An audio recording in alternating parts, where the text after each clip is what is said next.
कैसा वेला अजबे आया, सारे जग दे शाफिते। दुख दी सूली बैठा हर कोई, ओने कोलों संगे आए। दुख दी सूली बैठा हर कोई, ओने कोलों संगे आए। वेरी लोकां दे लहू नाल अपने हथ नूं रंगिया है। जगदा वाले वारस वेखो, सूली उत्ते टंगिया है।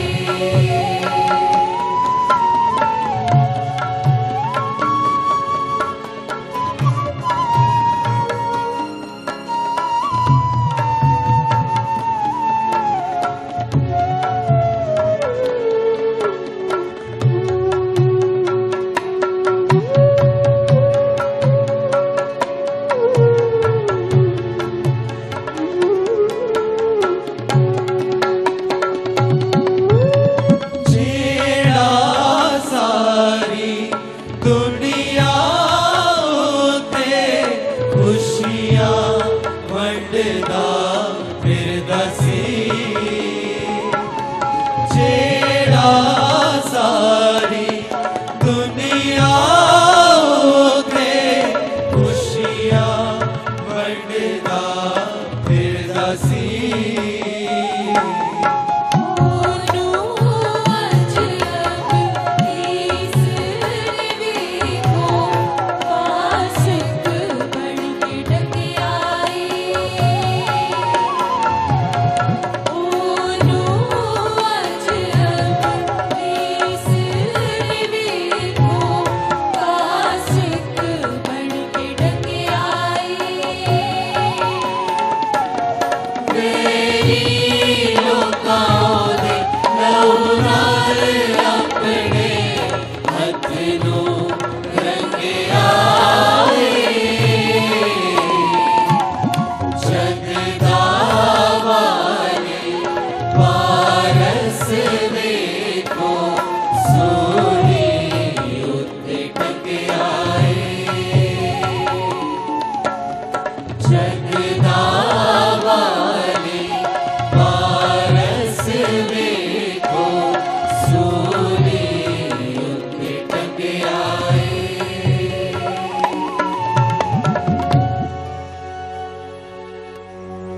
ऐ हमारे बाप, तू जो आसमान पर है, तेरा नाम पाक मना जाए, तेरी बादशाही आए। तेरी मर्ज़ी जैसे आसमान पर पूरी होती है, ज़मीन पर भी हो। हमारे रोज़ की रोटी आज हमें दे, और जिससे हम अपने कर्जदारों को बख्शते हैं, तू भी हमारे कर्ज हमें बख्श, और हमें आजमाइश में ना पड़ने दे, बल्कि बुराई से बचा। आमीन। सलाम आए मरियम, खुदावंद तेरे साथ है, तू औरतों में से मुबारक है, मुबारक है तेरे पेट का फल यीशु। ऐ मुक़द्दसा मरियम, खुदा की माँ, हम गुनहगारों के वास्ते दुआ कर, अब और हमारी मौत के वक्त। आमीन। हम पर रहम कर आए खुदावंद। मरहूम ईमानदारों की रूहें खुदा की रहमत से आराम में रहें। आमीन।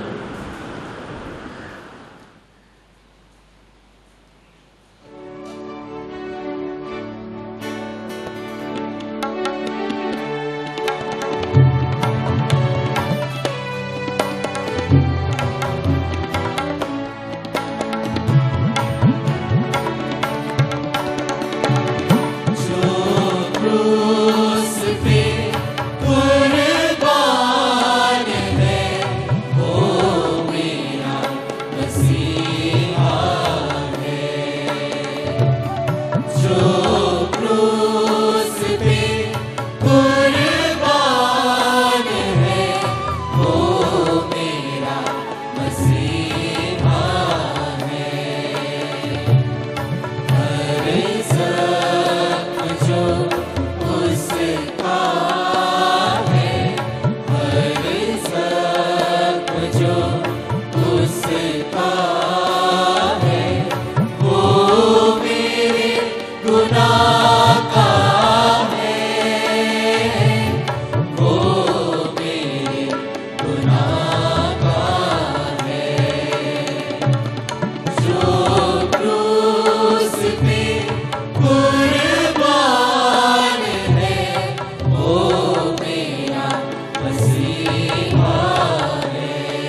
बाप और बेटे और रूह कुदुस के नाम में आमीन। हमारे खुदावंद यीशु मसीह का फसल, खुदा बाप की मुहब्बत और रूह कुदुस की शराकत आप सबके साथ हो। मसीह खुदावंद में अजीज मोमिनीन, मेहरबान खुदावंद खुदा के शुक्रगुजार हों आज के इस दिन के लिए जो खुदावंद खुदा ने बख्शा है। कि हम बड़ी अकीदत और ईमान के साथ आज की इस इबादत में शामिल हैं। आज पूरी दुनिया में तमाम मसीही मुक़द्दस जुमा, गुड फ्राइडे और इस पाक जुमा की इबादत में शामिल हैं। कल से हमने पाकमा कलीसिया के साथ मिलकर अपनी सहरोज़ा इबादत का आगाज़ किया। कल यीशु मसीह अपने शागिर्दों के पांव धोते हैं। काली की शाम वो पकड़वाए जाते हैं।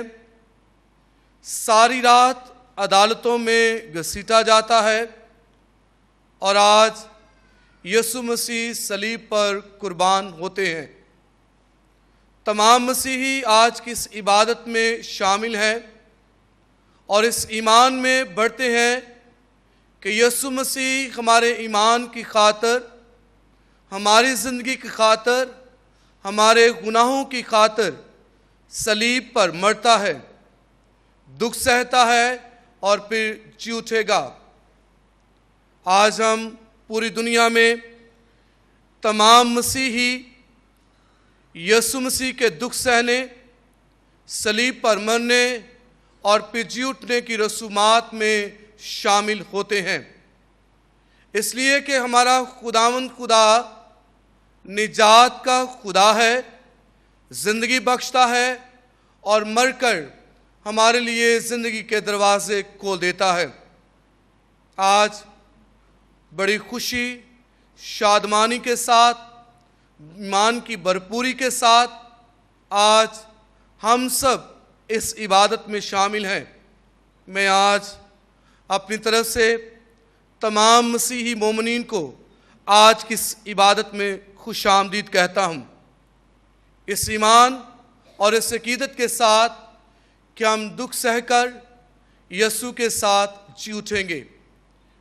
इसलिए कि पाक जुमा की इबादत तमाम मसीही मोमिनीन के लिए, बल्कि तमाम बनीनो इंसान के लिए निजात और ज़िंदगी का निशान ठहरा है। आज यीशु मसीह सलीब पर मरकर हमारे गुनाहों को मुआफ़ करता है, हमें गुनाहों से पाकीज़गी अता करता है और हम उसमें कायम होते हैं। इसलिए आज जब पूरी दुनिया में पाक जुमा की इबादत का आगाज़ होता है तो ये निजात का अमल जो यीशु मसीह से है वो शुरू होता है। आज निजात का ये अमल तकमील तक पहुँचेगा और हम मसीह में ज़िंदगी पाएंगे। इसलिए आए आज की इस इबादत के शुरू होने से पहले अपने आप को तैयार करें ताकि यीशु मसीह के दुख सहने, सलीब पर मरने और फिर जी उठने में शामिल हो सकें। हम दुआ करें। ऐ कादर मुतले खुदा, तेरे बेटे यीशु मसीह ने हमारी खातर जान देकर नए और अब्दी भेद को मुश्किल बुनियादों पर कायम किया। अपने रहमो करम से हमें मुक़द्दस बना और हमेशा हमारी हिमायत कर।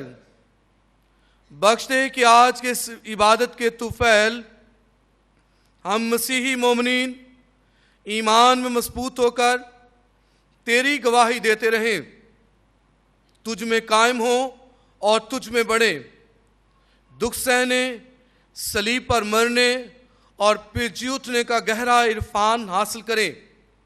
मेहरबान खुदावंद खुदा, आज की इस इबादत में इन तमाम मोमिनीन को अपनी पनाह में ले, हर तरह से इनकी निगहबानी कर। आज की इस इबादत में इनका हामी व नासर हो, हर तरह से इनकी हिफाजत कर, मसीह खुदावंद के वसीला से हम आज की पहली तलावत सुनते हैं।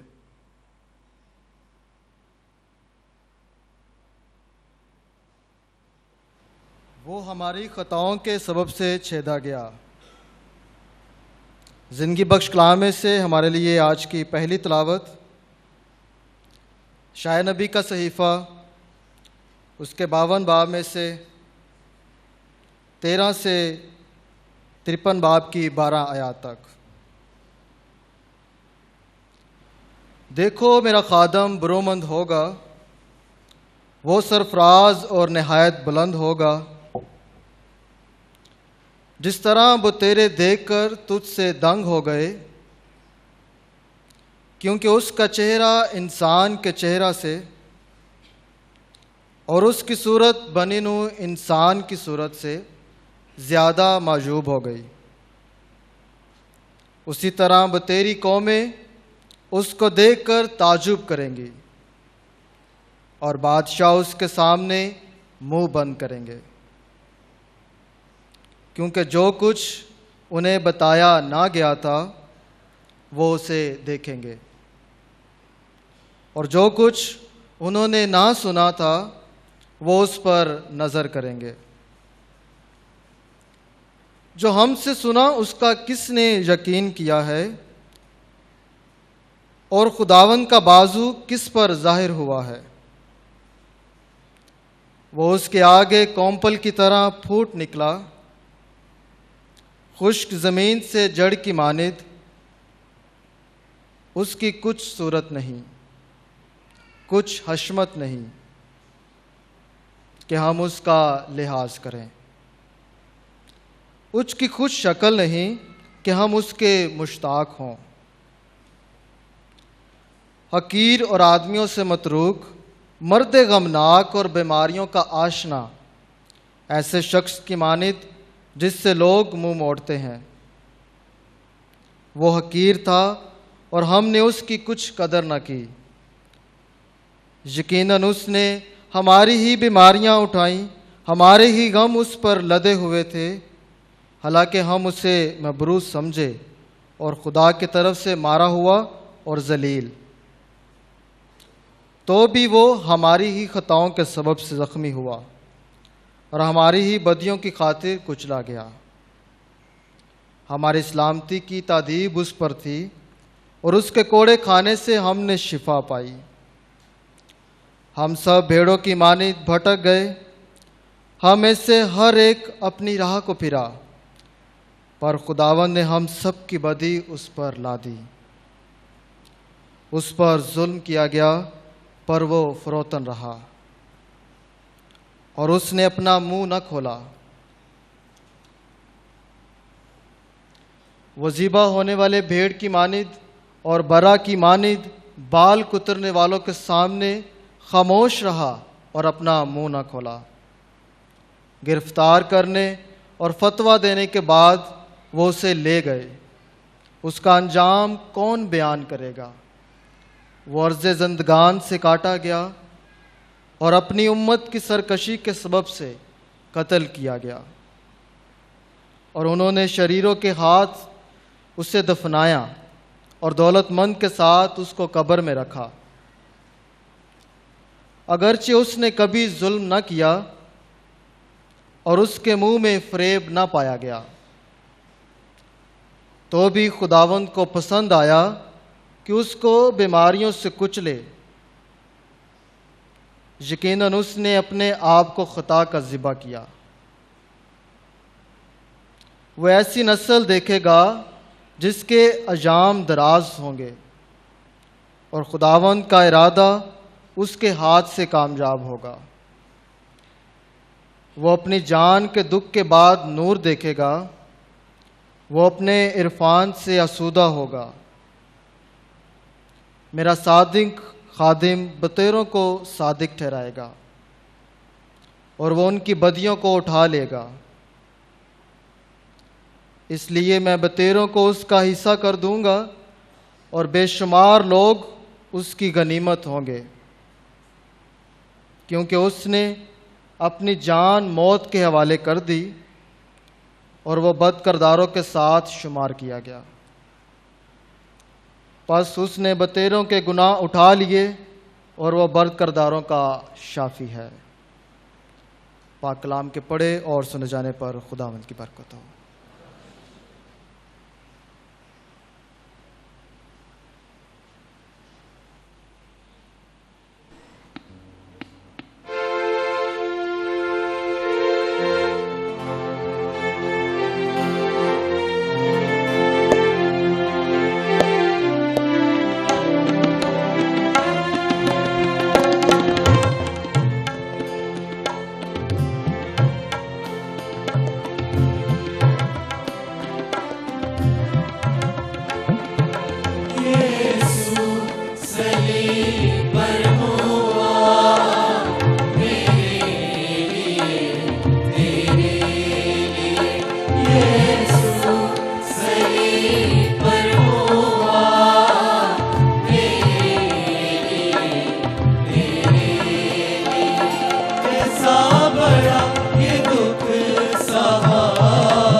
उसने दुख उठा उठाकर फर्माबरदारी सीखी और अपने सब फरमाबरदारों के लिए अब्दी नजायत का बाइस ठहरा। कलाम मुक़द्दस में से हमारे लिए आज की दूसरी तिलावत मुक़द्दस पालूस रसूल का ख़त इब्रानियों के नाम, उसका चौथा बाब 14वीं आयत से 16वीं आयत और 5वें बाब की 7वीं आयत से 9वीं आयत तक। ए भाइयों, जबकि हमारा एक ऐसा अजीम काहिन आज़म है, यानी यसू इब्ने खुदा, जो इफ्लाक से गुज़र गया, आओ हम अपने इकरार पर साबित कदम रहें, क्योंकि हमारा काहिन आज़म ऐसा नहीं जो हमारी कमज़ोरियों में हमारा हमदर्द ना हो सके, बल्कि जो गुनाह के सिवा सब बातों में हमारी मानिद आजमाया गया। बस आओ हम तवक्का करें के साथ फ़ज़ल के तख्त के पास जाएं, ताकि रहम हासिल करें और ज़रूरत के वक्त की मदद के लिए फ़ज़ल हासिल करें। उसने अपनी बशरियत के अयाम में ज़ोर से पुकार पुकार कर और आंसू बहा बहा कर उसके आगे दुआएं और मिन्नतें कीं, जो उसे मौत से बचा सकता था, और खुदा तरसी के सबब से उसकी सुनी गई। और अगरचे बेटा था तो भी उसने दुख उठा उठा कर फरमाबरदारी सीखी और तकमील तक पहुंचकर अपने सब फरमाबरदारों के लिए अब्दी नजायत का बाइस ठहरा। कलाम मुक़द्दस का पढ़ा और सुना जाना हम सब के लिए बाइस से बरकत हो।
पे दुखियारा।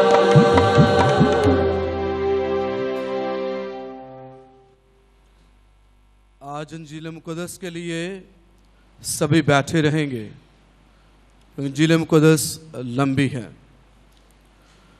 खुदावंद आपके साथ हो, आपके साथ भी हो। इंजील मुक़द्दस बामुताबिक मुक़द्दस यूहन्ना। आए खुदावंद तेरी तमजीद हो। उसके 18वें और 19वें बाब में से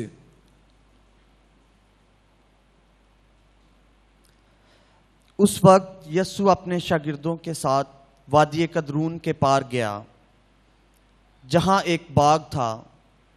वो अपने शागिर्दों समेत उसमें दाखिल हुआ और उसका पकड़वाने वाला यहूदा भी वो जगह जानता था, क्योंकि यस्सु अक्सर अपने शागिर्दों के साथ वहां जाया करता था। बस यहूदा सिपाहियों का एक गिरोह और सरदार काहिनों और फसियों और प्यादों से लेकर चिरागों और मशलों और हथियारों के साथ वहां आया। यस्सु वो सब कुछ जानते हुए जो उस पर वाक़या होने को था, आगे बढ़ा और उनसे कहा, तुम किसे ढूंढते हो? उन्होंने उसे जवाब दिया, यस्सु नासरी को। यस्सु ने उनसे कहा, मैं ही हूं। और उसका पकड़वाने वाला यहूदा भी उनके साथ खड़ा था। और यूं ही उसने उनसे कहा कि मैं ही हूं, तो वो पीछे हटकर जमीन पर गिर पड़े। तब उसने उनसे फिर पूछा, तुम किसे ढूंढते हो? वो बोले, यस्सु नासरी को। यस्सु ने जवाब दिया, मैंने तुमसे कह दिया कि मैं ही हूं। बस अगर तुम मुझे ढूंढते हो तो इन्हें जाने दो। ये इसलिए हुआ ताकि वो कलाम पूरा हो जो उसने कहा था कि जो तूने मुझे दिए हैं उनमें से मैंने एक को भी ना खोया। तब शमौन पतरस ने तलवार जो उसके पास थी खींची और सरदार काहिन के गुलाम पर चलाई और उसका दाहिना कान उड़ा दिया। इस गुलाम का नाम मुल्कुस था। मगर यस्सु ने पतरस से कहा, तलवार म्यान में कर। क्या मैं वो प्याला ना पीऊं जो मेरे बाप ने मुझे दिया है? तब सिपाहियों और सूबेदार और यहूदियों के प्यादों ने मिलकर यस्सु को पकड़ा और उसे बांधा और पहले इसे हनान के पास ले गए, क्योंकि वो इस बरस के काहने आज़म क्याफा का सुसर था। ये वही क्याफा था जिसने यहूदियों को सलाह दी थी कि कौम के बदले एक आदमी का मरना बेहतर है। मगर शमौन पतरस और एक शागिर्द यस्सु के पीछे हो लिए, और उस शागिर्द और काहने आज़म में जान पहचान थी, और वो यस्सु के साथ काहने आज़म के सहन में गया। लेकिन पतरस बाहर दरवाज़ा पर खड़ा रहा। तब वो दूसरा शागिर्द जो काहने आज़म से जान पहचान रखता था बाहर निकला और दरबान औरत से कहकर पतरस को अंदर ले गए। तब उस दरबान लौंडी ने पतरस से कहा, क्या तू भी उसके शागिर्दों में से नहीं? उसने कहा, मैं नहीं हूँ। गुलाम और प्यादे जाड़े के सबब से कोयलों की आग सुलगा कर खड़े हुए तापते थे, और पतरस उनके साथ खड़ा ताप रखा था। काहने आज़म ने यस्सु से उसके शागिर्दों और उसकी तालीम की बाबत सवाल किया। यस्सु ने उसे जवाब दिया, मैंने इलानिया दुनिया में बातें की हैं। मैंने हमेशा इबादत खानों में तालीम दी, जहां सारे यहूदी जमा होते हैं। मैंने पोशीदगी में कुछ नहीं कहा। तुम मुझसे क्यों पूछता है? उनसे पूछ जिन्होंने मुझे सुना है। और मैंने उनसे क्या कहा? देख, उनको मालूम है कि मैंने क्या क्या कहा। जब उसने ये बातें कहीं तो उस पर प्यादों ने, जो उसके पास खड़े थे, यीशु को तमाचा मार कर कहा, तू कहने आज़म को ऐसा जवाब देता है? यीशु ने जवाब दिया, अगर मैंने गलत कहा है तो इस पर गवाही दे, लेकिन अगर ठीक कहा है तो तू मुझे क्यों मारता है? हनान ने उसे बांधा हुआ कैयाफा काहने आज़म के पास भेज दिया और शमौन पतरस खड़ा ताप रहा था। बस उसने कहा, क्या तू उसके शागिर्दों में से नहीं? उसने इनकार किया और कहा, मैं नहीं हूँ। फिर काहने आज़म के गुलामों में से एक ने, जो उस शख्स का रिश्तेदार था जिसका कान पतरस ने उड़ा दिया था, कहा, क्या मैंने तुझे उसके साथ बाग में नहीं देखा था? तब पतरस ने फिर इनकार किया और फौरन मुर्ग ने बांग दी। तब यीशु को कैयाफा के पास से किला में ले गए और सुबह का वक्त था और वो खुद किला में ना गए ताकि नापाक ना हों बल्कि फिसा खा सकें। इसलिए पिलातूस उनके पास बाहर निकल आया और कहा, तुम इस आदमी की क्या शिकायत करते हो? उन्होंने जवाब देकर उससे कहा, अगर ये बदकार ना होता तो हम उसे तेरे हवाले ना करते। पिलातूस ने उनसे कहा, तुम इसे ले जाओ और अपनी शरीयत के मुताबिक इस पर फतवा लगाओ। यहूदियों ने उससे कहा, हमको रवा नहीं कि किसी को सजाए मौत दें। ये इसलिए हुआ ताकि यीशु की वो बात पूरी हो जिसमें उसने इशारा किया था कि मैं किस मौत से मरूंगा। तब पिलातूस फिर किले में दाखिल हुआ और यीशु को बुलाकर उससे कहा, क्या तू यहूदियों का बादशाह है? यीशु ने जवाब दिया, तू ये बात आप ही कहता है या कि औरों ने मेरे हक में तुझसे कही है? पिलातूस ने जवाब दिया, क्या मैं यहूदी हूँ? तेरी ही कौम और सरदार काहिनों ने तुझको मेरे हवाले किया है। तूने क्या किया है? यीशु ने जवाब दिया, मेरी बादशाही इस दुनिया की नहीं। अगर मेरी बादशाही इस दुनिया की होती तो मेरे खादम लड़ाई करते ताकि मैं यहूदियों के हवाले न किया जाता, मगर मेरी बादशाही यहाँ की नहीं। तब पिलातूस ने उससे कहा, क्या तू बादशाह है? यीशु ने जवाब दिया, तो खुद कहता है कि मैं बादशाह हूँ। मैं इसलिए पैदा हुआ और इस वास्ते दुनिया में आया कि हक की गवाही दूँ। जो कोई हक का है वो मेरी आवाज़ सुनता है। पिलातूस ने उससे कहा, हक क्या है? ये कहकर वो फिर यहूदियों के पास बाहर गया और उनसे कहा, मैं उसमें कुछ कसूर नहीं पाता, मगर तुम्हारा दस्तूर है कि मैं फसा के मौका पर तुम्हारी खातिर एक आदमी छोड़ दिया करता हूँ। बस क्या तुम चाहते हो कि तुम्हारी खातिर यहूदियों के बादशाह को छोड़ दूँ? उन सब ने फिर चलाकर कहा, उसको नहीं बल्कि बराबा को। और बराबा एक डाकू था। तब पिलातूस ने यीशु को कोड़े लगवाए और सिपाहियों ने कांटों का ताज बनाकर उसके सर पर रखा और उसे अर्गवानी पोशाक पहनाई और उसके पास आ आकर कहते रहे, ए यहूदियों के बादशाह सलाम। और उन्होंने उसे तमांचे मारे। तब पिलातूस ने फिर बाहर जाकर उनसे कहा, देखो, मैं उसे तुम्हारे पास बाहर ले आया हूँ ताकि तुम जानो कि मैं उसमें कुछ कसूर नहीं पाता।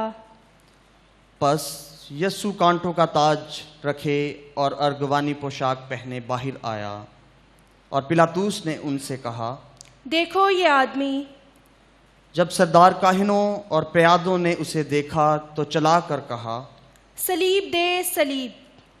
पिलातूस ने उनसे कहा, तुम ही इसे ले जाओ और सलीब दो, क्योंकि मैं इसमें कुछ कसूर नहीं पाता। यहूदियों ने उसे जवाब दिया, हमारी एक शरह है और उस शरह के मुताबिक ये कत्ल के लायक है, क्योंकि उसने अपने आप को खुदा का बेटा बनाया है।